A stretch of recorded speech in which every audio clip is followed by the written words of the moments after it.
This place has no time zone, no landmass, and the sun rises and sets here just once a year. For over 400 years, since the era of King Henry VIII, thousands of explorers from all over the world were trying to reach this elusive spot, the North Pole. Some were hoping to find a northwest or northeast passage to China and the Indies, and others just wanted to see what it was like. In 1773, the British Royal Navy organized the first scientific expedition to the North Pole. Constantine Phipps volunteered to lead the mission. It was difficult for the two ships to move through thick ice, and they had to be towed using smaller boats. At some point, Phipps was ready to leave the ships as they saw a completely frozen sea. But in the end, they broke free from the ice and escaped into the open sea to return home without reaching the goal. In 1882, American explorer James Booth Lockwood managed to get closer to the goal than anyone else. By that time, at least 750 people in 42 expeditions had lost their lives trying to make it to the pole. On the 7th of September, 1909, the New York Times came out with a sensational front page. Peary discovers the North Pole after 8 trials in 23 years. Robert E. Peary, an American explorer, claimed to have reached the North Pole in April of the same year. But communication back then was slower than now, so the message had only reached New York by September. A week before the famous headline, the New York Herald had published its own front-page sensation. The North Pole is discovered by Dr. Frederick A. Cook. Cook, another American explorer, had vanished into the Arctic for over a year and had everyone convinced he reached the pole in April 1908, a whole year before Peary. It was tricky to provide evidence any of them had actually reached the goal back then. Their goal was constantly moving on sea ice, unlike the South Pole on steady land, so they couldn't just leave a flag or some other proof there. A travel diary full of details of the journey, including daily distances, the position of the stars, and the like, would probably do as evidence. But neither Cook nor Peary were able to provide any of this backup information. So each of them started a campaign to prove they were honest and trustworthy. Peary was mentioned as the North Pole discoverer until 1988. That's when the National Geographic Society revisited the evidence and found that his records really didn't prove his claim. Cook's claim was neither proven nor disproven. Australian-born British explorer Sir Hubert Wilkins went on his first expedition to the North Pole in 1913. That's when he got the idea to reach the goal by submarine. In 1931, he borrowed a special submarine named O-12 from the U.S. Navy. The future mission had 2 goals: to do scientific experiments while floating on ice and moving underwater, and to reach the North Pole by traveling beneath the ice. They planned to study the weather, take temperature measurements, and collect water samples from both the surface and the sea floor. The submarine Sir Hubert used was brought to a shipyard in New Jersey to be modified. They added the latest scientific equipment and changed the outside so the submarine could travel under the ice. On March 16th, the submarine left the shipyard to start its journey to the Brooklyn Navy Yard in New York. But even before leaving the Delaware River, they faced delays. A snowstorm forced them to stop at the Philadelphia Navy Yard, and they had to stop again to get more fuel. When the submarine was entering New York Harbor, a crew member who was just 27 years old fell overboard and drowned. The submarine was officially renamed Nautilus, and the grandson of Jules Verne, the author of 20,000 Leagues Under the Sea, which inspired the new name, was there to see it. Before starting their journey, the crew tested the Nautilus in different spots off the New England coast. They faced criticism and were already 2 months behind schedule, so they decided to head straight to England. During their trip across the Atlantic, they sailed into severe storms. On the 13th of June, the starboard engine broke down. Then, the port engine failed because it was overused. While crossing the Atlantic, Sir Hubert Wilkins kept radioing the submarine's position back to the United States. After both engines failed, they sent out an SOS. On June 15th, the USS Wyoming, a huge ship on a training cruise with naval students, reached the Nautilus.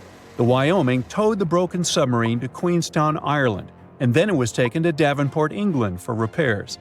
They had to wait for spare parts from the United States, which caused more delays. Once the Nautilus was fixed, they headed to Bergen, Norway, to meet the submarine science officers and get more equipment. One of the most important additions in Bergen was a diving chamber, which allowed them to lower scientific tools into the water through a special hatch. On August 5th, the Nautilus finally left Bergen and headed north to find ice floes. They had lots of delays because of mechanical problems and storms. One storm even made the submarine tilt at crazy angles. Finally, on August 19th, they saw the first ice floe. For a few days, they followed the ice's edge, looking for a good spot to dive. 3 days later, they tried to dive under the ice, but discovered that the submarine's diving rudders were missing. One diver went overboard to check and saw that someone must have broken off the rudders on purpose. This made Wilkins think that someone on the crew had sabotaged the submarine because they didn't trust the mission. Even without the rudders, Wilkins still wanted to do some of his scientific experiments. On the last day of August, they found a way to force the Nautilus under a 3-foot-thick ice floe. They had to fill the ballast tanks and adjust the trim. They managed to make more dives under this ice this way before the journey ended. After a few more days of trying to do research, Wilkins decided it was too dangerous to stay at sea. The Nautilus arrived at Svalbard, the Norwegian archipelago between mainland Norway and the North Pole, on September 8th, after going through the worst storm of the trip. They planned to go to a port in England, but another storm caused a lot of damage and made the engines fail, so they had to stop in Bergen again. After getting permission from the United States Shipping Board, the Nautilus was towed out of Bergen and sunk in a Norwegian fjord on November 13, 1931. In 1958, a U.S. submarine with the same name, Nautilus, became the first vessel that reached the North Pole by traveling under the ice. This Nautilus was much bigger than the submarines that came before it. It was 319 feet long and weighed 3,590 tons. For comparison, the other Nautilus was 175 feet long. Unlike other submarines, the new Nautilus could stay underwater for a longer time because of its special atomic engine didn't need air and only used a tiny amount of nuclear fuel. On July 23, 1958, it left Pearl Harbor, Hawaii on Operation Sunshine. There were 116 people on board: Commander Anderson, 111 officers and crew, and 4 civilian scientists. The Nautilus traveled north through the Bering Strait and only surfaced once at Point Barrow, Alaska. On August 1st, the submarine left the north coast of Alaska and dove under the Arctic ice cap. The submarine traveled at a depth of 500 feet, with the ice above it between 10 to 50 feet thick. At 11:15 p.m. on August 3rd, Commander Anderson told his crew, "For the world, our country, and the Navy, the North Pole." And the Nautilus went right under the North Pole without stopping. On August 5th, the submarine came up in the Greenland Sea, and then 2 days later, it finished its historic trip in Iceland. This sleek, state-of-the-art submarine named Ran was sent to explore the depths of Antarctica. But as soon as it discovered something, it mysteriously disappeared. So, what happened? It all started when scientists wanted to explore one of the most remote and mysterious places on Earth, the Dodson Ice Shelf in West Antarctica. This ice shelf, silent giant, stretches 30 miles wide. That's almost the length of New York City. It stands between 2 icy promontories, the Martin and Bear Peninsulas, and it hides an entire world of geological mysteries. If you think that Antarctica is nothing but a desert of super thick snow and ice, you're wrong. There are entire landscapes hidden deep down there. The underside of the Dodson Ice Shelf is a rugged, dynamic terrain shaped by the slow, relentless forces of nature. There are towering ice formations, deep troughs, and bizarre structures stretching for hundreds of feet. Scientists are super curious about it, but as you can imagine, this landscape isn't easy to explore at all. To find out more, we have to scan the area with satellites or try drilling through the snow, trying to collect the big picture, piece by piece. But these methods only gave us vague hints. The real breakthrough happened when scientists came up with the idea to let the submarines explore it. Autonomous submersibles could swoop deep into the icy waters beneath the Dodson Ice Shelf and tell us what's up down there. These robotic explorers have fantastic advanced sonar systems. It's that thing that bats or dolphins do. They can use sound to see the world. Basically, they send out sound waves underwater, and when those waves hit something like the ice shelf above or the seafloor below, they bounce back to the system. Animals feel how long it took for the sound waves to return and how they changed. And this helped them understand what's located where. For example, clicks that dolphins send out tell them where the fish are. We copied this crazy evolutionary trick and adapted it to our underwater exploration. Only our version is much cooler, with a higher level of precision, so we created detailed maps of the environment. The Rand submarine was one of those robotic explorers. It was named after the Norse deity of the sea. Ran had been meticulously programmed to navigate a treacherous landscape of Antarctica. But even with all this training, its journey led to an unexpected and eerie end. In 2019, Ran was sent to explore the depths beneath the Dotson ice shelf. It was a hero, the first one to go on a mission like this. The team said it was like seeing the other side of the moon. For 27 straight days, it worked tirelessly. It traveled over 620 miles beneath the thick ice. That's like a journey from Paris to Berlin. Ran went further and deeper than anyone could have imagined. At one point, it reached over 10 miles into the glacier's belly, and what it discovered down there was astonishing. Scientists thought there would be some smooth, uniform ice surfaces, but Ran revealed an underside marked by huge cracks, ridges. There were formations that looked like sand dunes, frozen in time. And finally, it found some mysterious swirling and teardrop-shaped patterns. They all looked more like art than geology. This actually tells the story of ice shelves and the ocean around it. Warm water sneaks in under the ice and melts it from below. Sometimes it smooths the ice out, but other times it carves out these weird, uneven shapes that look like patterns and drawings. And some of these shapes are huge, over 1,300 feet long. That's about 3.5 football fields. The reason why they look like swirling doodles is because the Earth spins. It makes the water turn in special ways, bending the shapes and drawing these spirals. It's called the Coriolis effect. Imagine you were on a merry-go-round and tried to throw something like a ball. It would go in a curve, not a straight line. Same thing happens with the water on Earth. Later, scientists found similar patterns in other Antarctic ice shelves, though they weren't as epic as the ones under Dotson. But Ran also discovered something horrifying. Turns out that these warm waters, aside from being great artists, are also a huge danger. The Dotson ice shelf isn't just hanging out serenely on the sea. It's part of a very delicate system and acts as a protective barrier that holds back huge glaciers in West Antarctica. The ice shelf is floating on the ocean, but it's still connected to the land. As warm water sneaks underneath it and the ice melts, the Dotson can't hold on to the land as tightly anymore. The protective barrier starts to weaken, and this lets the glaciers behind it move faster into the ocean. When those glaciers flow into the sea, they add more water, which could cause sea levels to rise, eventually changing our coastlines. Rand stumbled upon huge pockets where the ice was melting at alarming rates, all due to powerful underwater currents. It was like seeing a ticking clock on the glacier. The stakes were high, but luckily the submarine was ready. This time, it managed to return.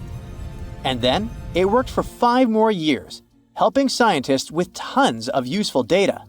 The missions were daunting. There could be periods where Rand slipped into the pitch-black cavity beneath the glaciers, spending 24 hours without communication.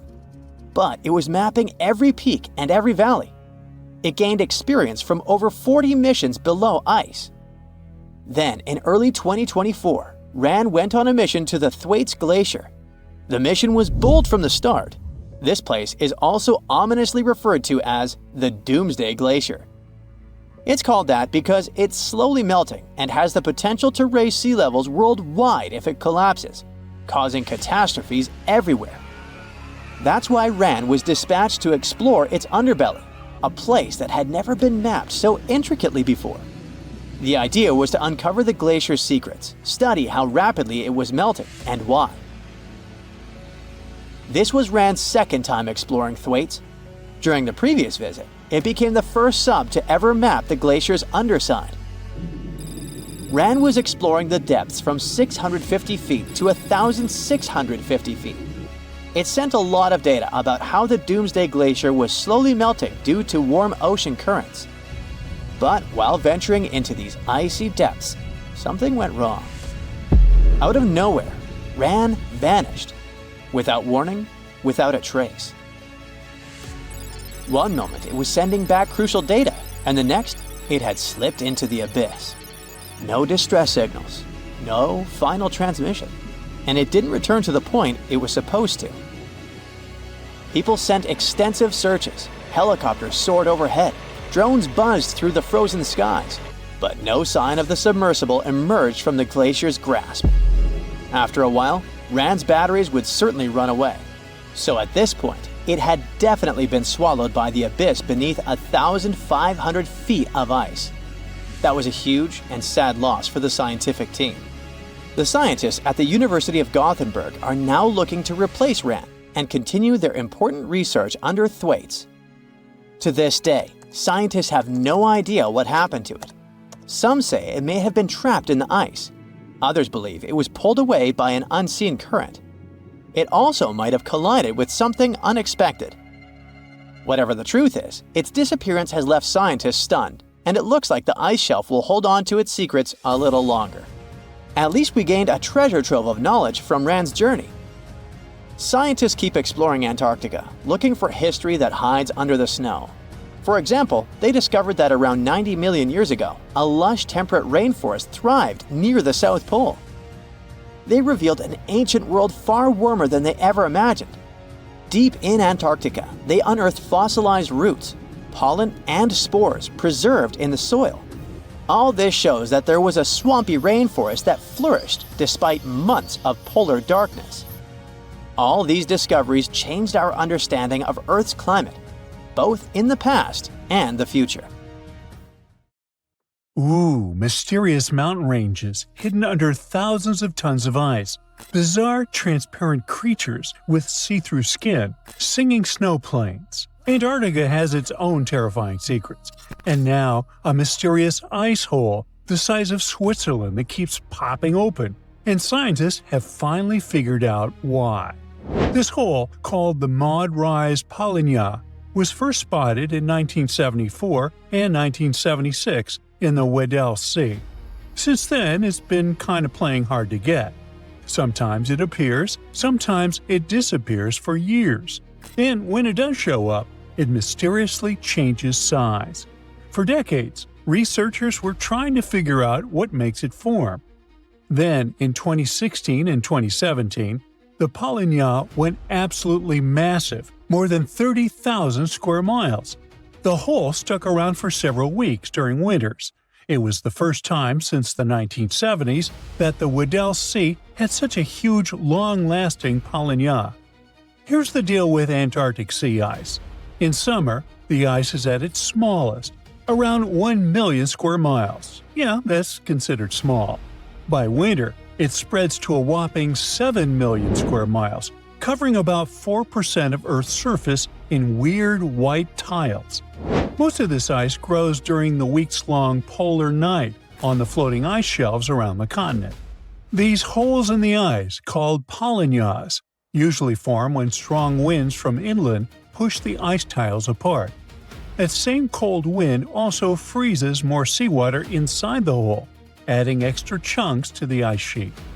But the Maud Rise Polynyas isn't near the coast, where those winds normally help make holes. Out in the open ocean, holes like this are rare. Add in the fact that ice across the Southern Ocean has been shrinking. No wonder scientists are left bewildered. What exact conditions are creating this stubborn giant ice hole? To crack the mystery, the scientists dove into a mountain of data: satellites, floating sensors, even info from tagged marine animals. Plus, they had years of past observations from other researchers. And they found something unusual. In 2016 and 2017, the Weddell Sea's circular ocean current, called the Weddell Gyre, was stronger than usual. That extra punch made it easier for salty, warmer water from deep below to reach the surface. The Maud Rise Polynyas sits above an underwater mountain called Maud Rise.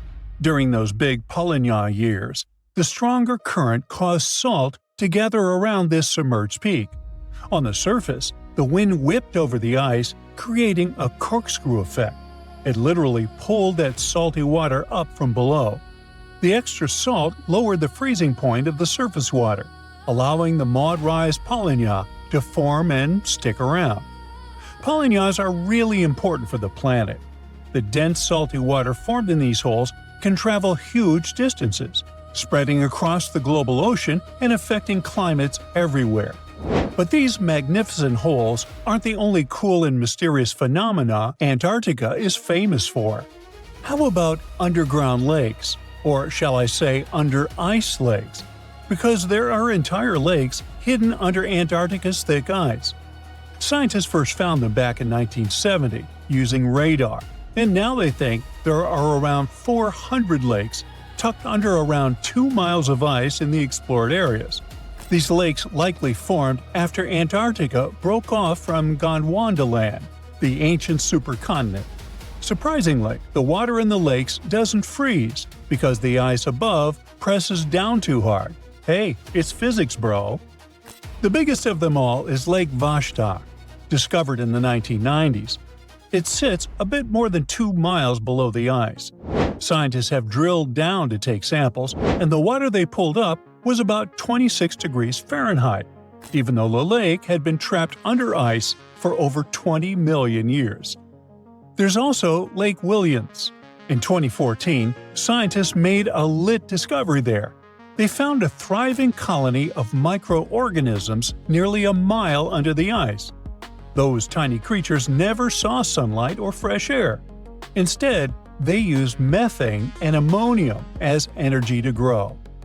Another marvel hides in plain sight in the McMurdo Dry Valley. It's a waterfall that looks like something straight out of a horror movie. Bright crimson water, like blood gushing from a wound in the ice, pours down 5 stories from Taylor Glacier into Lake Bonny. Ooh, spooky. But there's actually a scientific reason behind it.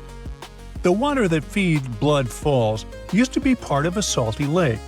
Now, it's completely cut off from the atmosphere because glaciers formed on top of it. Trapped more than 1,300 feet underground, the water has become super salty, 3 times saltier than seawater, and it can't freeze. This underground water is also packed with iron and completely lacks oxygen and sunlight. When it slowly seeps through a crack in the glacier and hits the open air, the iron oxidizes, basically rusts, and turns the water that eerie dark red. With such creepy landscapes, Antarctica might look like a frozen wasteland, freezing cold, almost no rain, and winds that could knock you off your feet. The coldest Earth's temperatures ever was recorded there, minus 128.6 degrees Fahrenheit. And still, Antarctica is actually home to some seriously bizarre wildlife.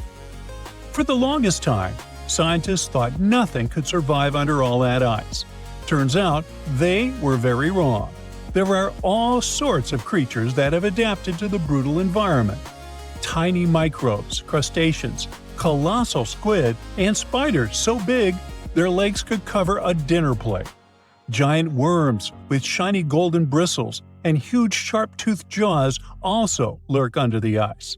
And then there's the ice fish, a completely see-through fish with huge eyes and organs you can literally see through its skin. These fish have built-in antifreeze proteins to survive the freezing waters, and they can't live anywhere warmer. Even stranger, they don't have hemoglobin, the protein that makes our blood red. In other words, they survive without the stuff that literally keeps most animals alive. But Antarctica wasn't always the frozen desert we know today. Millions of years ago, before the Ice Age, it was actually warm, lush, and full of life, maybe even home to ancient civilizations. Hard to imagine, huh? Scientists figured this out after finding fossilized wood, tropical tree remains, and leaf impressions, all pointing to the existence of rainforests. On top of that, they've uncovered fossils of marine animals, birds, and dinosaurs from the Cretaceous period. Even tiny creatures left their mark. Fossilized beetle wings from 14 to 20 million years ago, single-cell fossils, and, astonishingly, 50-million-year-old sperm cells preserved in the egg case of an extinct worm. So now, it probably won't shock you when I tell you that beneath Antarctica's thick ice sheets, there's a massive hidden mountain range. The Gamburtsi Mountains stretch for 745 miles and rise to almost 10,000 feet, about the third the height of Mount Everest. And all this is buried under between 6,500 to 13,100 feet of ice. The mountains were discovered in 1958. Scientists noted a thin patch of ice and some weird gravity readings while crossing the continent. Even though no one has ever seen those mountains directly, researchers use radar to map their shape and gravitational and magnetic readings to study them all the way to their base. Perhaps the craziest part is that the Gamburtsis are around 1 billion years old. So, in theory, they should have eroded away long ago. How they're still standing is a mystery. Most scientists think a frozen mantle beneath the ice might be protecting them from erosion, keeping this ancient range intact. And finally, Antarctica has its own soundtrack. The Ross Ice Shelf, the continent's largest ice shelf, is several hundred feet thick and spreads over 193,000 square miles, roughly the size of France. And scientists have recently discovered that this massive ice slab actually sings. The eerie melody comes from wind blowing over snow dunes, which creates vibrations in the ice and a nearly continuous seismic hum.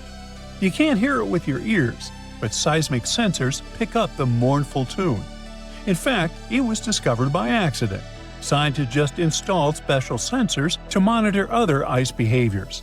Now, even cooler, the song changes depending on what's happening on the ice. Melting, storms, and shifting snow all tweak the vibrations. Researchers are now using this haunting melody as a kind of early warning system. They listen to it in real time to track the ice shelf stability and potential collapse. Welcome to one of the most mysterious and unexplored places on Earth. But what's so special about that? It's just some icy peaks and the endless snowy expanse of Antarctica. Yeah, that's right, but there's still a planetary scale mystery here. No matter how hard you try, you won't see a hidden mountain range, giant, unexplored land where no human has ever set foot, and it lies under another layer of mountains. It's like a nesting doll, but the size of a continent. These mountains hide Antarctica secrets, and these secrets can tell us something awesome about the ancient history of our planet. This gigantic unexplored territory in Antarctica is called the Gamburtsev Subglacial Mountains. And the layer of ice above keeps this place untouched by nature and people. It's like a land inside another land, and it hides more than just mountains. There are valleys, hills, and plains. The whole area is similar to the European Alps, but unfortunately, we can't enjoy the view. Those mountains were first discovered in 1958 using seismological instruments. More than half a century has passed since then, and this place still remains one of the most poorly studied tectonic objects on Earth. Why? Because it's ice. A lot of ice. Who knows? Maybe there are some unknown ancient artifacts lying there. What if they're hiding a secret city or spaceships? It's unlikely, of course, but it would still be interesting to look there. Think about it. Hundreds or even thousands of miles of land that have remained unchanged for hundreds of millions of years. Even if no new species of animals or remains of an ancient civilization are there, this place still has a history. The history of the formation of continents on our planet. And scientists have already figured out some of this story. The mountains buried in Antarctica were originally like ordinary mountains, but as a result of a planetary scale event, they just… Wait a minute. Have you ever wondered how mountain ranges are formed? We see them in real life, in movies, in photos on the internet. We climb them. But how did they appear? Mountains have not always existed on the planet in this form. They appeared as a result of a large-scale collision of tectonic plates. Two giant solid chunks of ground are moving toward each other, then crash, and boom! Millions of tons of the Earth's crust pile on top of each other, mix, and form ledges and gorges. And all this can last for millions of years. Yes, it's a disaster, but it's very slow. Some tectonic plates are still colliding. For example, the Himalayas continue to grow because the Indian and Eurasian plates are still ramming into each other. And this process began about 50 million years ago. The Gambrintsev Mountains under ice experienced a similar event, only much earlier. An article in the journal Earth and Planetary Science Letters says that they appeared during the formation of the supercontinent Gondwana. Two giant pieces of land were separated by a boundless ocean. But then, about 700 million years ago, they collided and formed Gondwana. This supercontinent included the territories of modern Africa, South America, Australia, India, and Antarctica. The giant pieces crashed into each other and released a stream of hot, partially molten rock. This mess grew bigger and bigger, forming mountains. The temperature of those mountains grew, their mass increased, and at some point, Gondwana became unstable. The supercontinent began to collapse under its own weight. The hot rocks below the surface began to flow sideways as a result of a process called gravitational spreading. Take toothpaste and start squeezing it out of the tube. Approximately the same thing happened with billions of tons of red-hot rock. Ancient mountains in Antarctica appeared right during this catastrophic event. You've just watched a visual simulation of global events that took place hundreds of millions of years ago. It looks cool, but how did scientists figure it out? How did they see this planetary scale destruction? If the Gambrintsev Mountains under ice is one of the most unexplored places in the world, then how could people find out its origin? The answer is simple. Tiny particles of rock have told us about the changing landscape of the planet. These are zircons, but scientists also call them time capsules. This mineral is very handy and resistant to mechanical and chemical influences. It's difficult to crush, it doesn't get affected by erosion, and it doesn't dissolve in water. And there's uranium inside it. This chemical element shows scientists the age of the rock. The fact is that uranium always decays into lead at the same rate. Scientists look at the ratio of uranium and lead and determine the age of minerals with great accuracy. Okay, this sounds a bit complicated. Here's a simple example. Imagine that each mountain belt is a clock that starts ticking at the moment of its formation. That is, after the collision of tectonic plates. After the rock forms, uranium begins its slow decay. The more time passes, the more uranium turns into lead. The rate of this decay is always the same. This decay can last for billions of years. The less uranium is in zircons and the more lead, the older the rock is. And this is how it happens in practice. Geologists take several rock samples. In a lab, they crush it to extract crystalline zircons. Geologists then dissolve the particles in acid to separate uranium from lead. Then they use a special device, a mass spectrometer that accelerates atoms and sorts them by mass. This is a rather complicated process, but the bottom line is that this device shows scientists the amount of uranium and lead. They look at the ratios of these two elements and calculate the age of the rock. Geologists took zircons from sandstones near the Gambrintsev Mountains, studied those particles, looked at the level of uranium, and calculated the chronology of mountain formation. Then they compared the data obtained with the history of our planet and realized that the mountains buried in Antarctica appeared during the formation of the supercontinent Gondwana. But how did they find out that the supercontinent included Australia, India, and Africa? Zirconia from those Antarctic rocks turned out to be very similar to zirconium from those countries.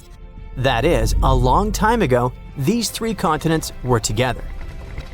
So, the Gambrintshev Mountains began to grow about 650 million years ago. About 580 million years ago, they reached the height of the Himalayas, and 80 million years later, they experienced the melting of the Earth's crust. And while most of the mountain ranges on the planet were changing and collapsing, the Gambrintshev Mountains under ice remained untouched. Water, soil, wind, earthquakes, gravity, and other natural forces destroy mountain belts. This process is called erosion. But mountains buried in Antarctica haven't experienced anything like this. The cold temperature and the ice sheet around them kept this range unchanged. It's one of the best preserved ancient mountain belts on the planet.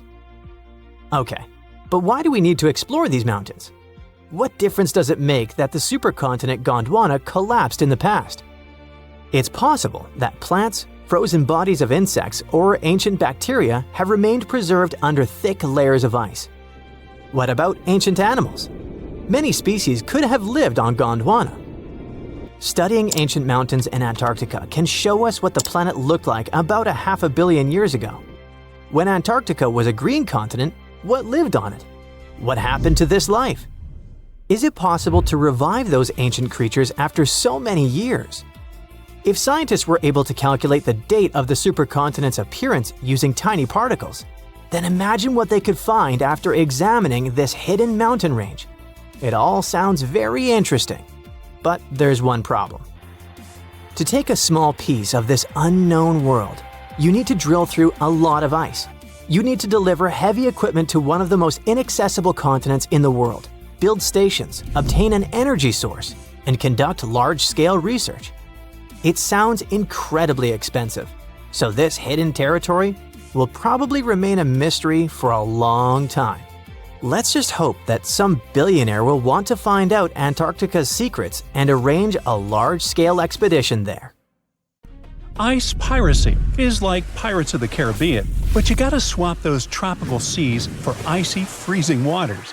And the captain here isn't Jack Sparrow, but a massive glacier in Antarctica. Meet the Kolar East Glacier.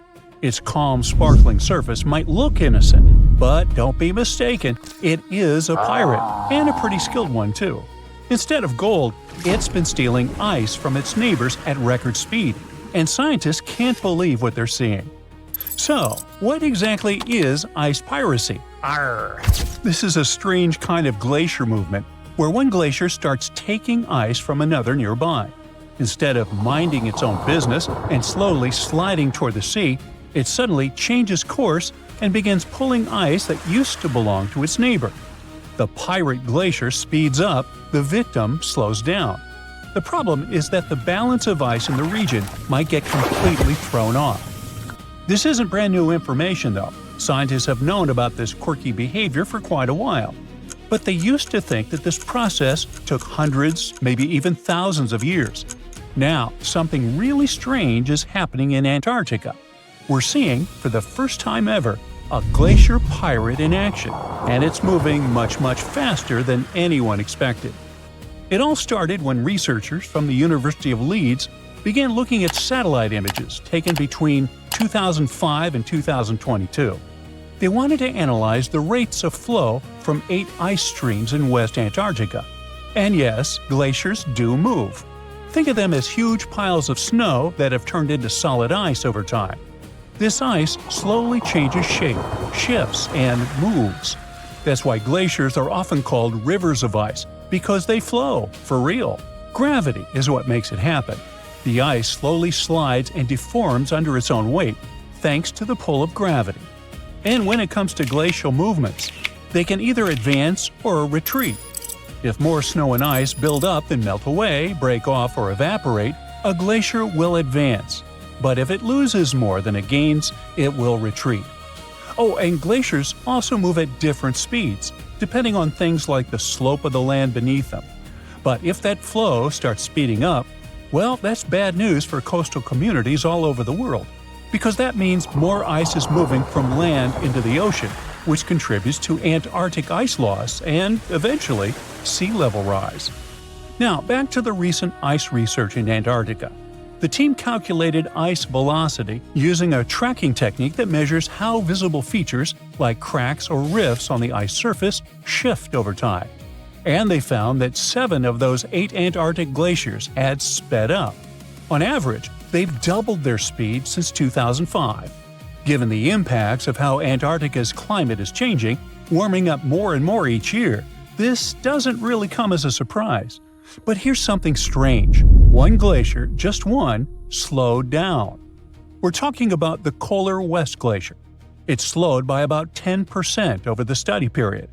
But how can a massive chunk of ice just hit the brakes, so to speak? To figure that out, researchers looked at its surroundings, and there it was, the culprit, the Polar East Glacier. Experts think Polar West slowed down because it's flowing toward its pirate neighbor, Captain Whitebeard, Polar East. That one's moving much faster. In fact, it's one of the fastest glaciers in the area. Its speed has been increasing by about 105 feet every year over the study period. Okay, that might sound slow, even for a tortoise. But for a glacier, that's disturbingly fast. Polar East is the Usain Bolt of ice chunks, and that's not even the most impressive part. The strange thing is that it changed its flow direction. Instead of moving straight ahead like it used to, it's now turning towards its neighbor, Polar West, and pulling ice from it. Scientists think this is happening because the ice at the point where the glacier meets the ocean is melting faster than before. That glacier melting makes the ice thinner, and as it thins, it changes the way the ice upstream flows. So now, instead of feeding both glaciers evenly, more of that ice is being funneled onto Polar East. In short, Polar East is speeding up and changing its course. So now it's pulling or stealing ice from its slower neighbor. And just like that, this mysterious glacier in Antarctica became a real ice pirate. Okay, this whole ice piracy thing isn't that weird. It's part of how glaciers normally behave. Slow, dramatic, and occasionally a little mischievous. What really blows scientists' minds is how fast it's happening. They used to think this was a super slow process, something that would take hundreds or even thousands of years. But this one is taking place in just 18 years. And this is a huge satellite discovery in Antarctica. Scientists were only able to spot it thanks to the Copernicus Sentinel-1 mission, a pair of European satellites that use radar to keep an eye on Earth's surface. They can track changes in ice, land, and ocean with incredible precision and coverage, making them perfect for studying how the polar regions are changing. Because here's the thing, keeping an eye on the coldest parts of our planet is becoming essential for our future. And this particular part of Antarctica, where both the Polar West and East glaciers are located, is thinning faster than anywhere else. Its glaciers are retreating at record speed. The grounding line, the point where the glacier stops resting on land and starts floating on the sea, is moving backward. When that happens, the ice sheet slides into the ocean even faster. But scientists say glaciers aren't just melting, they're reshaping themselves in completely new ways. And that's exactly what's happening with the Polar East Glacier. Seeing a pirate glacier in action firsthand has once again changed how scientists look at things. The new data on ice piracy shows something they've never seen before. Glaciers and floating ice shelves are interacting in new and surprising ways. So, more and more, experts need to rethink how these icy giants behave as the world warms up. And that's a big deal, because they play a significant role in how fast sea levels rise this century. In fact, Antarctica's glaciers are one of the biggest reasons our oceans are swelling. The continent is losing about 135 billion tons of ice every year. That's like dumping tens of billions of Olympic-sized pools of water into the ocean annually. If all of its ice melted, sea levels would rise by about 190 feet. That kind of rise would flood much of Florida and huge areas of the Netherlands and Bangladesh, for example. Many small island nations would completely vanish beneath the waves. Now, you might be asking yourself, what's hiding beneath all of Antarctica's ice? Well, it might look flat from above, but underneath that mile-thick layer of ice, lies a whole landscape of steep mountains and deep valleys, crossed by winding rivers. Those hidden rivers could play a crucial role in how the ice sheet reacts to all this unusual warmth. Scientists now predict that as Antarctica's ice sheet keeps melting and thinning over the next few decades, those subglacial rivers will grow, overflow, and shift into new paths. This could make some of the biggest glaciers near the coast start to break apart faster, and that would make sea levels rise more quickly. So that's why understanding these changing dynamics and glacier movement, like our icy pirate, is so important. Every new discovery helps scientists figure out what's really driving Antarctica's glaciers and how they are responding to a warming world. The more we learn about these frozen giants, the better we can predict what might happen next, and how changes down in Antarctica could ripple across the entire planet. See how the Antarctic Peninsula looks just like South America, but upside down? This isn't just a coincidence. It's the ghost of a 30-million-year-old breakup. These continents were once connected, but their divorce gave birth to an ocean current so powerful it was capable of completely freezing Antarctica and shaping its landscape. Here's how it went down. Tectonic plates pulled a sneaky move and cracked open a ridiculously narrow passage in the ocean, about only 500 miles wide, forcing 4.5 trillion cubic feet of water to flow inside this geological straw. This was the birth of an ocean current stronger than the Amazon River. This ocean current, called the Antarctic Circumpolar Current, by the way, flows in a circular motion, going clockwise because of the strong winds that blow over there.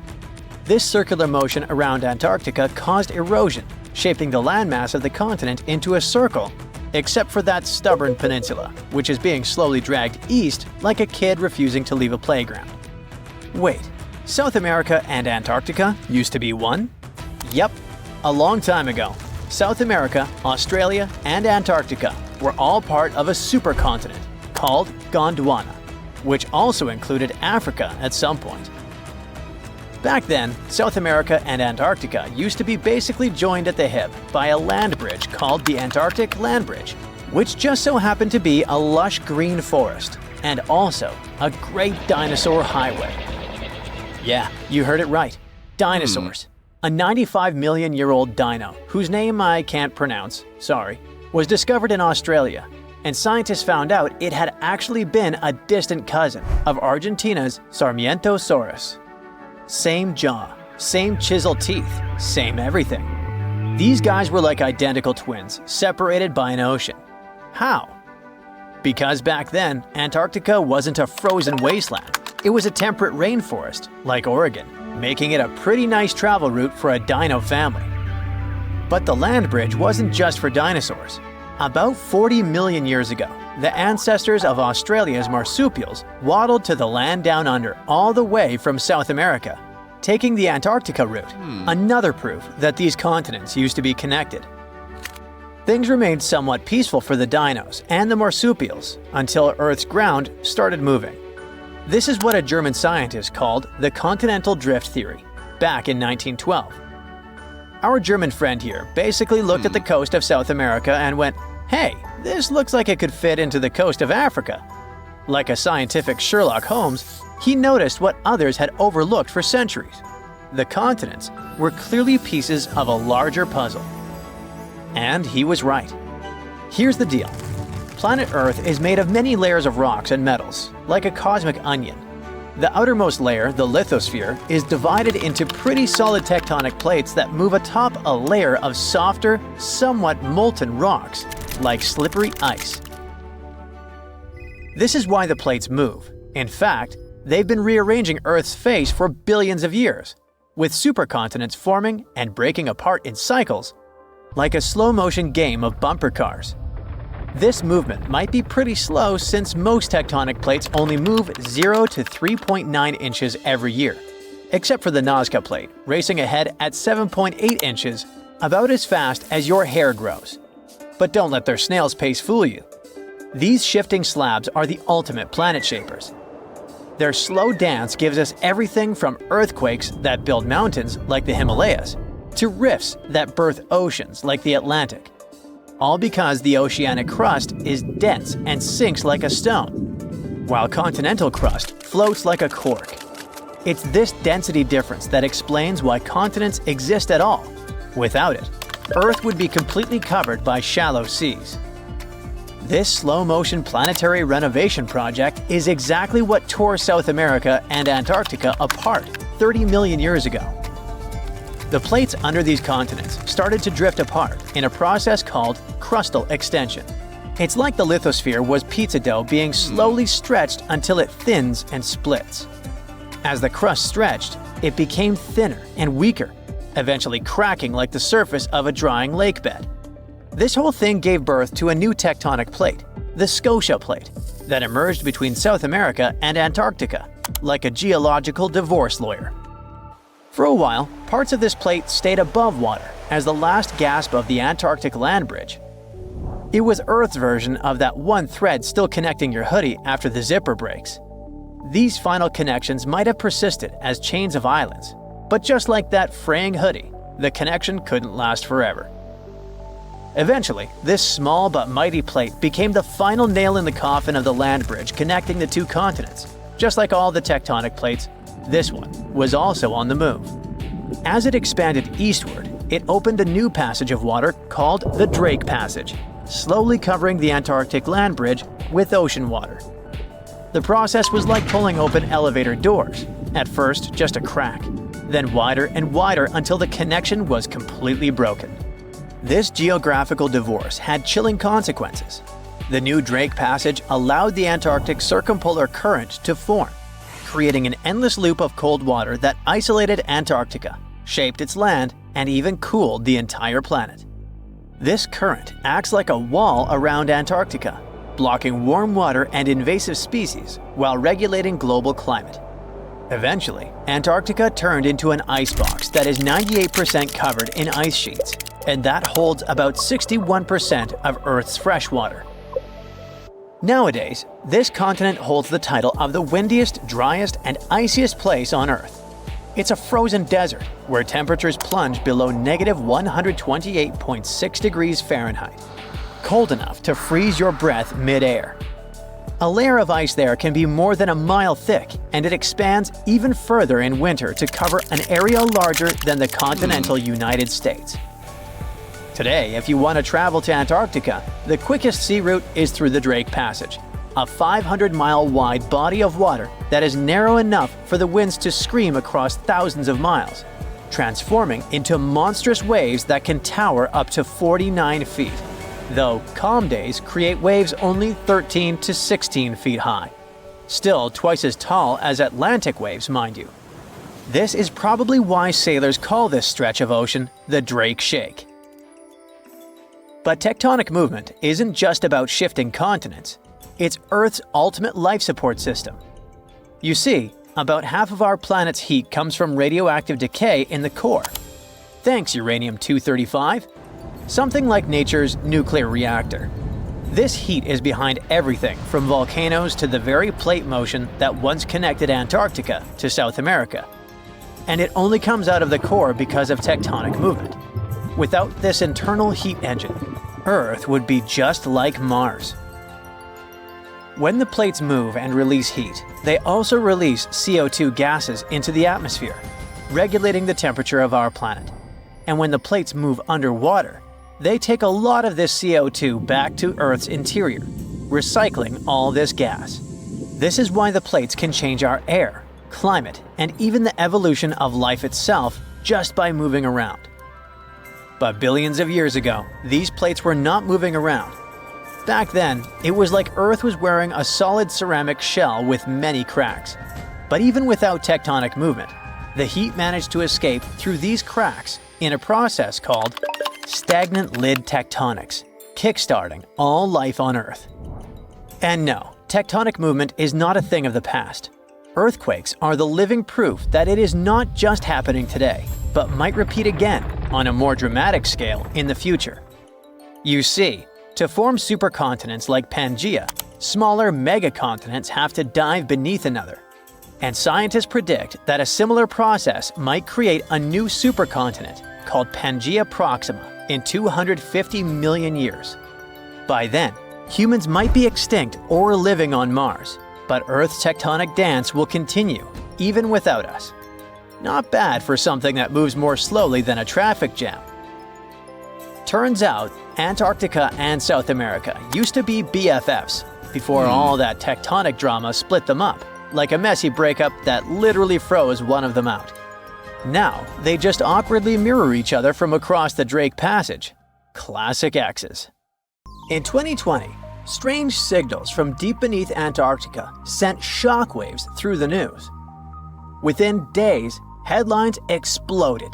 NASA had found a parallel universe where time runs in reverse. But what really happened? And what did scientists actually detect? Well, this story is a case of madness, misunderstood experiments, and the human need to believe in mystery. Even today, every few months, someone reposts a headline screaming that NASA found a parallel universe in Antarctica. A universe where time flows backwards, and people believe it.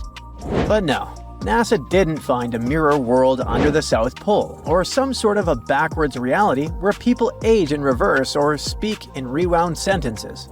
They did find something curious, though. Here's what actually went down.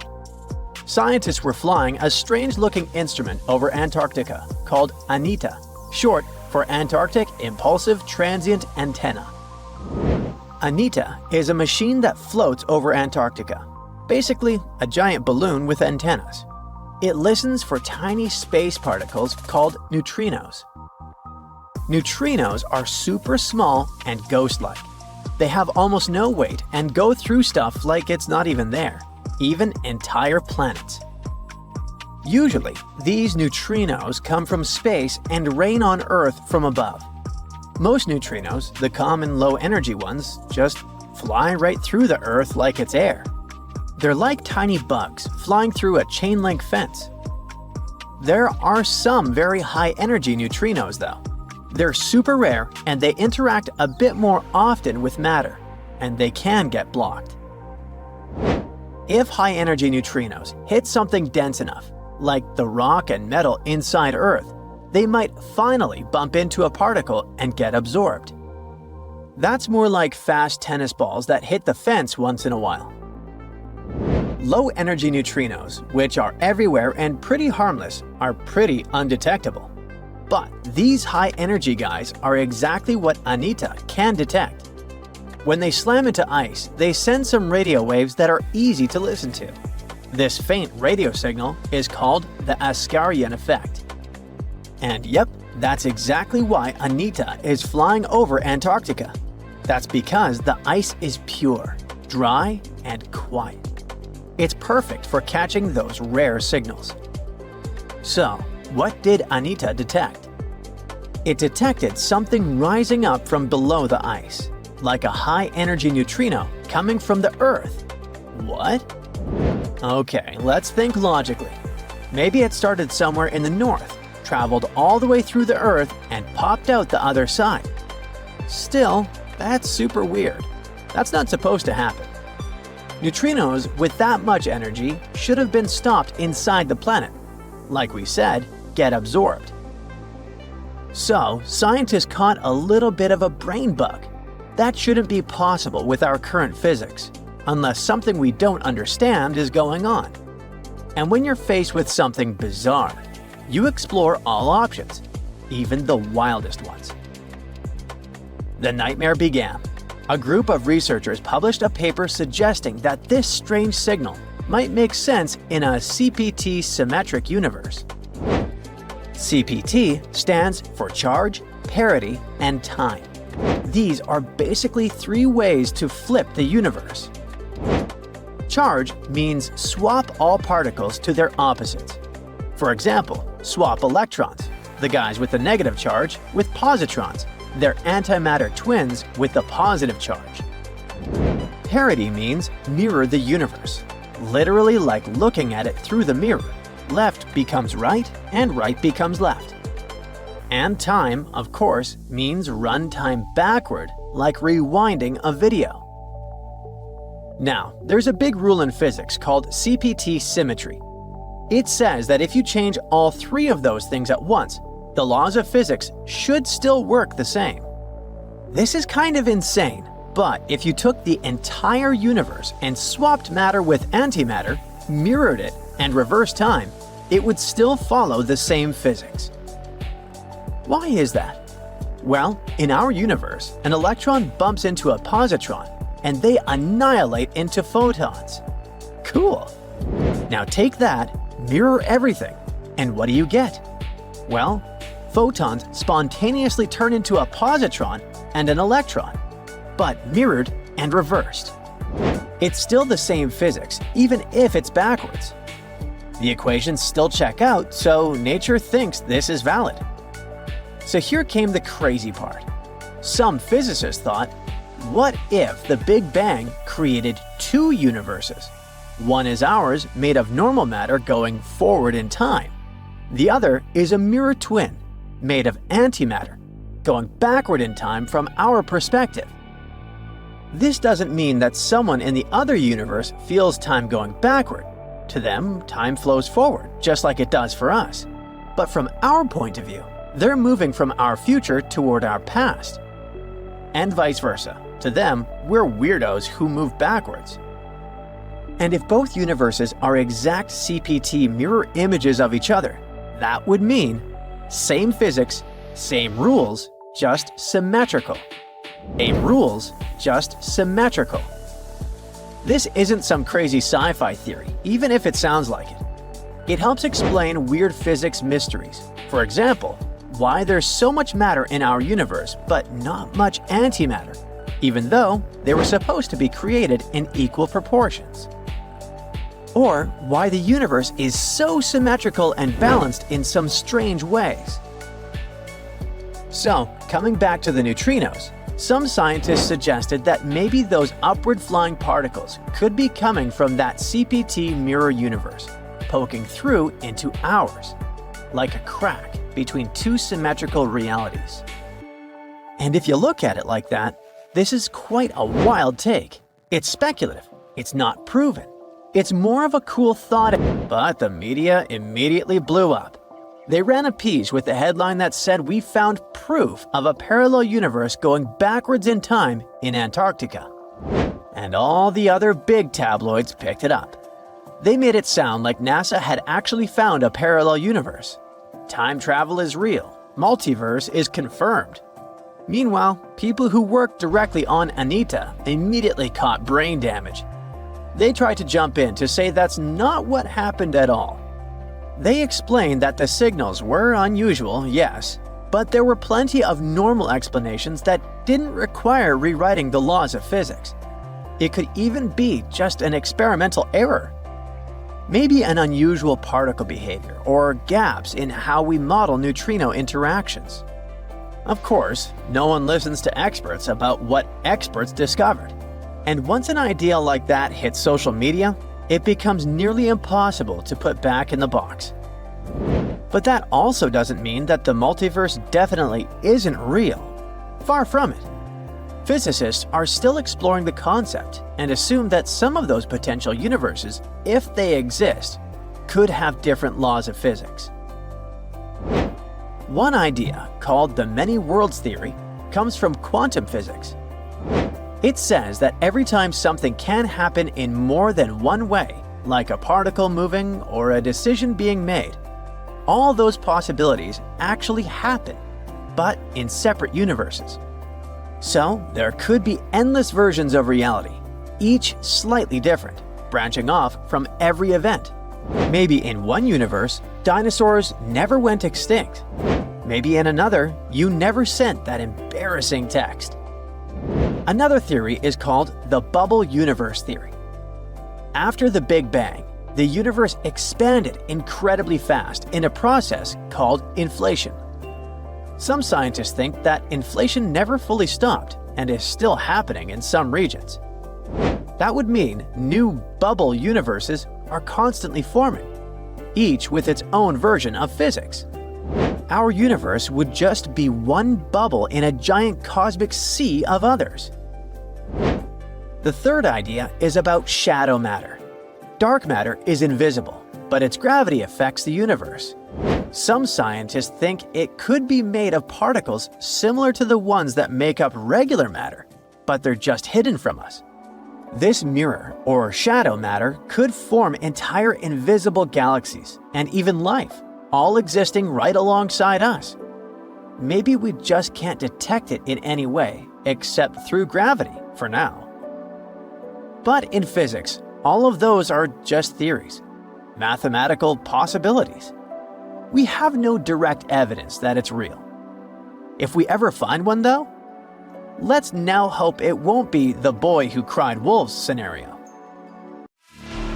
Antarctica wasn't always a frozen wasteland. A long time ago, it was full of life, and 56 million years ago, something terrifying stalked its jungles. A giant, flesh-eating bird. It was around 6 feet tall and weighed as much as a lion. For millions of years, nothing could challenge it, so why did it disappear? And could there be even bigger predators still hidden beneath the ice? Paleontologists found 2 massive claw bones in Antarctica, sharp, curved, and powerful, belonging to this bird. They were dug up from the Epresian-aged rocks of Seymour Island, which means they're around 40 to 50 million years old. Their shape left no doubt. These were the so-called terror birds. Their scientific name is Forus raceti, some of the most fearsome predators to ever walk the earth. They were flightless and didn't even need wings. Instead, they could sprint at breakneck speeds like ostriches from a nightmare. For millions of years, these birds ruled South America. But now, for the first time, their presence has been confirmed in Antarctica. No surprise here. Back then, South America and Antarctica were still connected, allowing animals to easily commute between continents. So these birds probably migrated south to adapt to life on Antarctica's prehistoric landmass. It didn't just survive here, it thrived. But at some point, this nightmare of an animal vanished. Why? Most likely because of the temperature changes. Antarctica was cooling, slowly turning into the frozen wasteland we know today. Its prey may have declined, leaving the predator without enough food. Eventually, it disappeared, leaving no descendants behind. Researchers hope that they'll find a complete skeleton eventually. They're also wondering where there might be even bigger species waiting to be discovered. Perhaps these birds evolved into a completely new Antarctic lineage. But for now, all we have are 2 giant, creepy claws. People often think that there are almost no animals or plants in Antarctica. But that's not true at all. Penguins waddle around, and forget the cute tiny ones. Antarctica used to have 6-foot-tall monsters. The emperor penguins are the largest penguin species alive today. They can dive over 1,800 feet deep and hold their breath for over 20 minutes. There were giant ancient penguins around 38 million years ago. They were the size of humans. Fossils show they had long, sharp beaks, making them terrifying hunters of fish and squid. The fish there are also absolutely fascinating. Forget giant squids. Colossal squids are nightmares even bigger. Some reach over 40 feet long with massive, super sharp beaks and eyes the size of dinner plates. Finally, orcas, the apex predators of the Antarctic Ocean. They hunt in packs, working together like a wolf pack of the sea to take down seals, fish, and even massive whales. There are even tiny plants like moss and algae, Antarctic hairgrass and pearlwort. They somehow survive against all odds. There are many other myths going on about Antarctica. For example, some people think that when icebergs break off from glaciers, they immediately start drifting straight into the open ocean until they melt. But the reality is way more chaotic. First, when an iceberg breaks off from a glacier or ice shelf, it has to deal with underwater obstacles. It can stay stuck on the seafloor for decades without moving. Then they get caught in powerful whirlpools and spin in place for months. One iceberg, a 23A, spent nearly 40 years frozen in place before finally breaking free, only to get caught in a swirling ocean vortex for another 8 months. After that, their paths are influenced by ocean currents, tides, winds, and even underwater topography. They don't just float freely, their movements are full of literal, unexpected twists. And speaking of glaciers, another strange rumor is that some humans can't travel more than 311 miles inland in Antarctica because of an impassable ice wall, freezing jet fuel, deadly winds, and no oxygen. But this is completely false. Antarctica has been explored by planes, vehicles, and even scientists on foot. There's an entire research station sitting at the South Pole. People live there all year long. The ice wall is real, a massive ice cliff rising above the ocean. But that isn't some secret barrier, it's an ice shelf. These are thick slabs of ice that form when glaciers slowly flow off the land and spread over the ocean. Almost 3/4 of Antarctica's coastline is made up of them, but they don't form some giant ring around the world.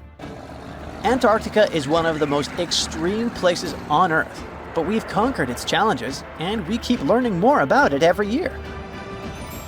That's why every year, millions of dollars are poured into keeping research stations running, protecting wildlife, and making sure the people who live there have everything they need.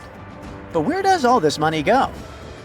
Well, Antarctica stations are basically small cities. There's electricity, heating, water purification, food storage, and medical facilities. The biggest station, McMurdo, is basically a town with over 1,000 people in summer. It has everything from a fire station to a gym. The South Pole Station is super deep inland, so it's one of the hardest places to supply. Getting food and fuel there requires airplanes flying thousands of miles in extreme cold. But the internet loves a good mystery. When Google Maps revealed what looked like a massive doorway in Antarctica, conspiracy theorists went wild. People joked about everything from Bigfoot's vacation home to a secret base, or even a Star Trek spaceship hangar hidden in the ice. But there's a way simpler and less exciting explanation. It's actually a grounded iceberg, a chunk of ice that got stuck in shallow water and is now slowly melting. As ice moves across the landscape, it flows around bumps and obstacles, creating odd shapes. The process of melting, breaking apart, and refreezing can carve ice into unexpected forms. Antarctica also has incredibly strong downward-blowing winds that sculpt ice into dramatic formations over time. No secret doorway, unfortunately. And speaking of doors, for years, Ushuaia, Argentina, has been called the gateway to Antarctica. The last stop before the icy continent. The place where expeditions begin. But there's another option. Punta Arenas, Chile. Let's compare them. Ushuaia is closer to Antarctica. It's the top departure point for tourists going on cruises. But no regular flights to Antarctica. No major scientific bases operating from here. It's basically controlled by the military, which refuses to allow private flights, only commercially operated ships. Yes, Punta Arenas is further from Antarctica, but 22 countries and global organizations use it as their main base. There are regular flights to Antarctica happening there every year. Private airlines can actually operate here, making it the real air connection to Antarctica. Ushuaia may have the best location physically, but Punta Arenas actually runs the show. Argentina made a huge error in picking its Antarctic airbase.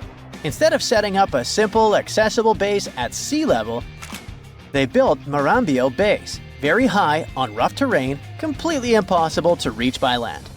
Everything has to be flown in by helicopter, making operations slow, expensive, and frustrating.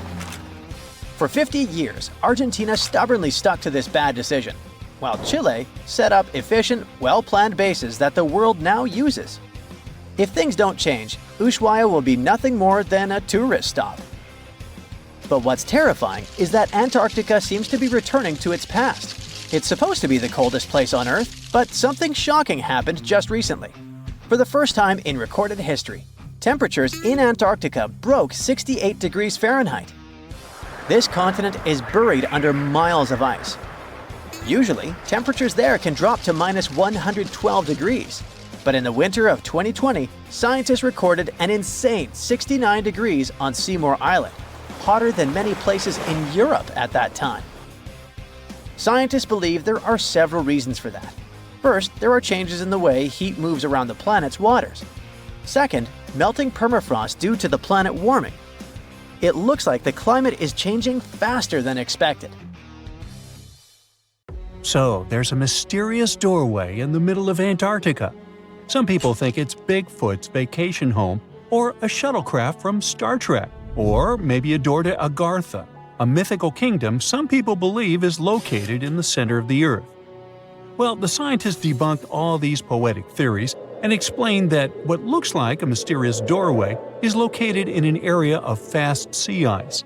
It's offshore of the coast and is full of little islands with shallow water around them. When ice flows around hard rocks hidden underneath, it can create patterns that look odd but are totally normal. In this spot, the ice is thin, so the rocks underneath have a big effect on how the ice moves. The cold winds in Antarctica also shape the ice and snow and make it look like they're lines and shapes. So, the mysterious doorway is just a rocky ridge poking out because the ice has melted a little. The top of the doorway is the tip of the rock, and the sides are snowy trails left by strong winds blowing in the same direction. It's essentially an iceberg that got stranded and is melting in one place. One YouTuber found another out-of-place mysterious object more than 150 miles off the shore of Antarctica, a 400-foot-long ice ship. The internet went wild with theories like that the ship must have ended up there right from the Bermuda Triangle. But there was no scientific proof that it was a ship and not just a large chunk of ice. And once some other internet users revisited the place, they noticed the ice melted in the summer and the hypothetical ship was gone. Another mysterious Google Maps find in Antarctica was a pyramid. And before you make up an exciting theory about how the ancient Egyptians built a secret base here, I have to tell you it turned out to be just a mountain. It's part of the tallest mountain range in Antarctica that stretches for almost 250 miles. It's not the first pyramid on this continent, as explorers from the British Antarctic expedition found another unusually shaped mountain and nicknamed it the Pyramid. But this one didn't even have a pyramid shape. Here's one Antarctic find that definitely won't disappoint you: a giant ice shelf that reminded scientists of the Grand Canyon. A special submarine robot named RAN covered over 600 miles under the thick ice and brought back some amazing footage of icy mountains, valleys, flat plateaus, and swirly patterns made entirely of ice.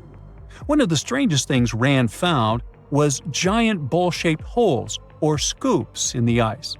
Sadly, scientists lost track of the robot. They think that curious Weddell seals may have accidentally bumped into RAN and caused it to get stuck. To save energy, RAN probably shut itself down, and the scientists couldn't find it again. But the team is hoping to build a new robot and continue exploring this icy canyon to see how the patterns under the ice might change over the years. Another huge Antarctic canyon was found thanks to bad weather. A team of sound experts had to pause their work at the Casey Research Station in a storm. Instead of waiting around, they decided to use the unexpected free time to map the seafloor near Adams Glacier. And that's how they found a canyon that is almost 7,000 feet deep, almost 30,000 feet wide, and stretches over 28 miles away from the glacier. During the mapping, they discovered just part of the canyon before they had to go back to the research station. But when bad weather came in again, the ship went back and mapped more of the canyon. They were working in waves up to 13 feet high and super powerful winds, but they managed to get about 15 hours of data to complete their map. On the way back to Australia, they stopped one last time, and now they've got a full picture of the canyon. Studying it is helping scientists learn more about the history of glaciers and the interaction between the Antarctic ice sheet and the ocean. Now, there's a frozen lake in Antarctica called Lake Enigma. For a long time, people thought the lake was completely frozen solid. But during one expedition, researchers found that under the thick ice, there was a layer of liquid water about 40 feet deep. To learn more, they drilled through the ice and sent down a camera to explore what was hiding in the lake's depths. The lake's water, which they think comes from the nearby amorphous glacier through a secret underground pathway, was filled with strange microbial life. These tiny microbes lived in mats that covered the lake bed. Some of the mats were thin and spiky, and others looked like crumpled carpets, or even small tree-like shapes that grew up to 16 inches. Many of the microbes could make their own food through photosynthesis, just like plants do, and it gave the lake a high amount of oxygen. One of the coolest discoveries was a type of microbe which usually lives in low-oxygen places. Lake Enigma might be similar to environments on icy moons like Europa or Enceladus, so it could mean that these moons also have hidden water under their ice and possibly microbial life too.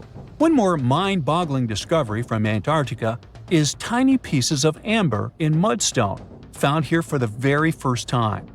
It took scientists years of studying incredibly well-preserved fossilized roots, pollen, and spores that they found back in 2017. Amber proves that resin-producing trees once grew in Antarctica, part of a lush rainforest that existed near the South Pole during the mid-Cretaceous period. Back then, disclaimer, I wasn't around then, the trees would have had to survive through months of darkness during the long Antarctic winters. Scientists believe they adapted by going dormant for a long time. The amber pieces the scientists found are tiny, but they are beautiful shades of yellow and orange with bumpy surfaces that show how the resin flowed out of the trees. This resin likely leaked out to protect the trees from insects. It was preserved because water quickly covered it and kept it safe from sunlight and air. A scientist was browsing through satellite images for brown trails of penguin waste and found 4 new colonies of emperor penguins at the base of the globe. These new colonies likely have been around for years, though 3 of them are rather small, with fewer than 1,000 breeding penguins each. One of the new colonies was found close to a place called the Lazarev Ice Shelf, where there used to be a larger penguin colony. They thought this colony went extinct in 2019, but it seems the penguins have just moved a bit because of changing sea ice conditions. So studying them can help us learn more about how emperor penguins adapt to changes in the environment. Now, there used to be a giant river system in Antarctica 40 million years ago. Researchers found proof of it after studying soft sediments and hard rocks from the frozen seabed. They looked at tiny bits of radioactive elements, like uranium and lead, and learned that the deeper dirt came from the time of dinosaurs.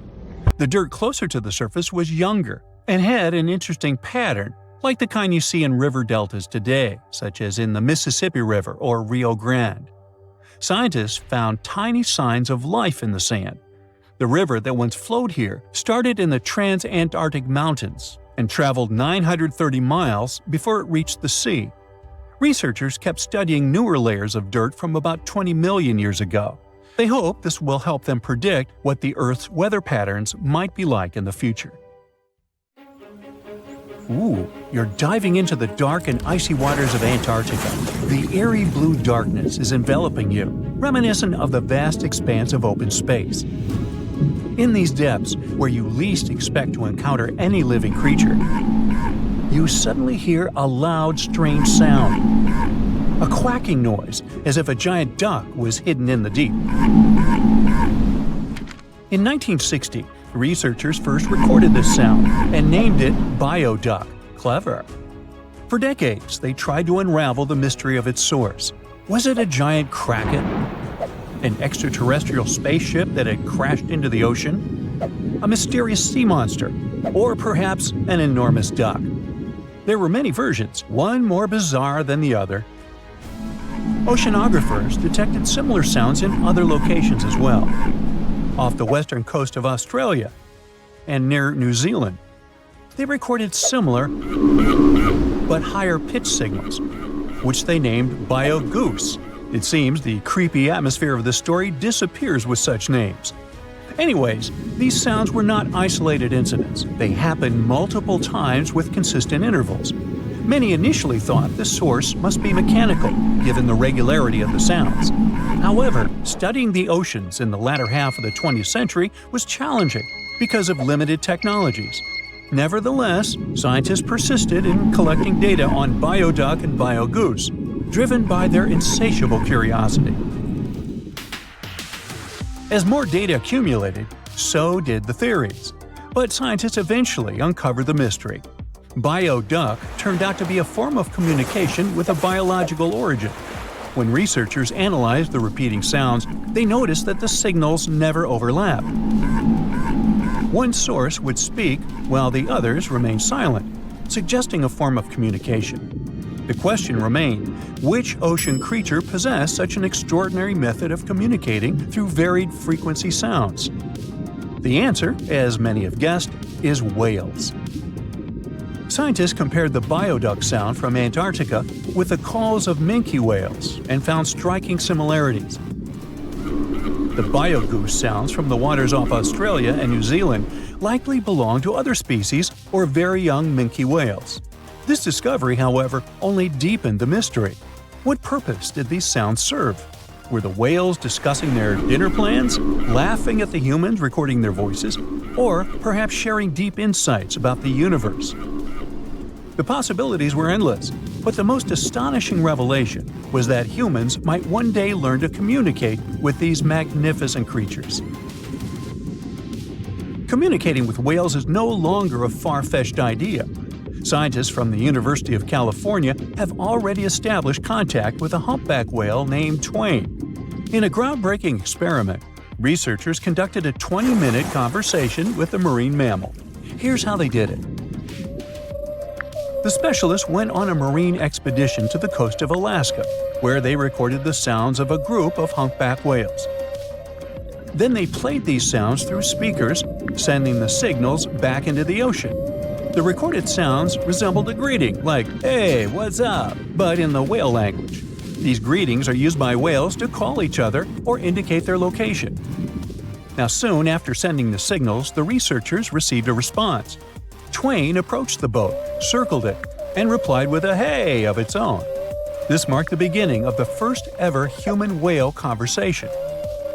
For 20 minutes, the scientists sent 36 signals to Twain, and each time the whale responded. Moreover, it waited for time intervals before answering. That is, the team received a response from the whale, waited 10 seconds, and turned on the sound again. Researchers then waited 10 seconds and answered. It seems that Twain was a very delicate interlocutor. Maybe it was a gentleman in the whale world, who knows? Or maybe it was simply intrigued by the unusual interaction. The signals used in this communication belonged to a group of whales that included Twain. It's likely that the researchers had recorded Twain's own sounds and used them to communicate with it. In a sense, Twain was conversing with itself. Now let's continue our journey and venture into the deepest oceanic trench on Earth, the Mariana Trench. A quick reminder, the Mariana Trench is a colossal chasm in the ocean floor, stretching over 1,500 miles south of Japan and reaching a depth of nearly 36,000 feet at its deepest point. To put that into perspective, the height of the Burj Khalifa, the world's tallest building, is like 1/10 of the Mariana Trench's depth. Now imagine this. In this deep, dark abyss, scientists recorded a strange sound.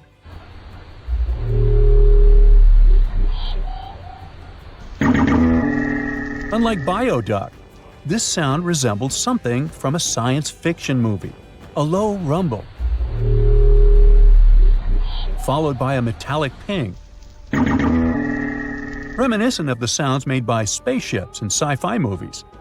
Researchers named this mysterious phenomenon biotwang noises. Scientists first detected this strange sound in 2014 during an acoustic survey of the Mariana Trench, and they quickly identified its source: whales, specifically Bride's whales. Using artificial intelligence, researchers analyzed around 200,000 hours of audio recordings from the ocean and found matches with a group of bride's whales. Like other animals, these whales use sounds as a form of communication. Now, did you know what else was found at the bottom of the Mariana Trench? A plastic bottle. It's unlikely it was done by a kraken or a whale or some type of monster. Everything is simpler here. The bottle ended up there because of a human. But that's a topic for another video. Okay, let's deal with one more sound. No whales this time, just a mysterious sound in the loneliest place on Earth. This place is called Point Nemo, and that's why it's so lonely. Located in the South Pacific Ocean, Point Nemo is the most remote spot from any land. The nearest island is 1,450 nautical miles away. It's about the same long distance from land in all other directions. Moreover, here, there's almost no marine life, since few water currents reach this spot, and therefore few nutrients are supplied. In a sense, it's a water desert. And so, in 1997, oceanographers recorded a very strange and frightening sound coming from the depths in the area of Point Nemo.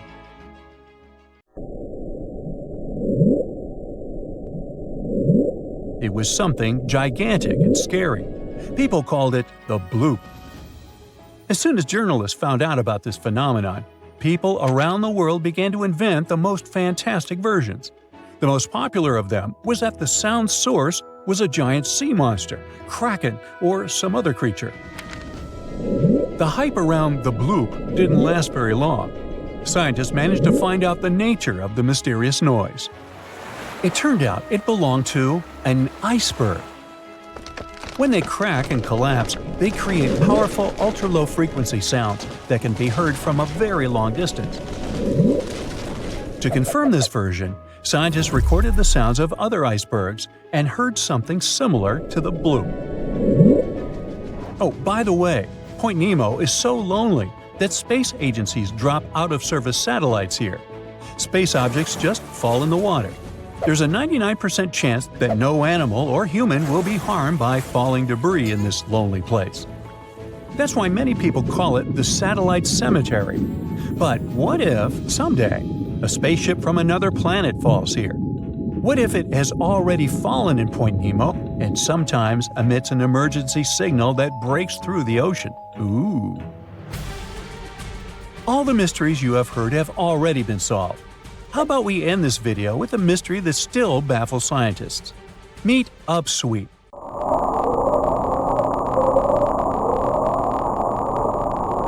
One of the most mysterious sounds ever recorded in the ocean. It's not just noise, it's a series of short ascending tones repeated at intervals of several seconds. It was first discovered in 1991 using hydrophones installed in the Pacific Ocean. At first, oceanographers suggested that upsweep could be associated with volcanic activity or underwater earthquakes. But the seasonal nature of the sound and its intensity change depending on the time of year, which rules out these versions. People began to consider hypotheses related to the biological life of the ocean. They studied the migration routes of marine animals and their behavior at different times of the year. However, despite all efforts, the sound source has not been identified. Some studies suggest that upsweep may be associated with certain species of fish or other marine animals that make sounds for communication or navigation, but no one has been able to prove it.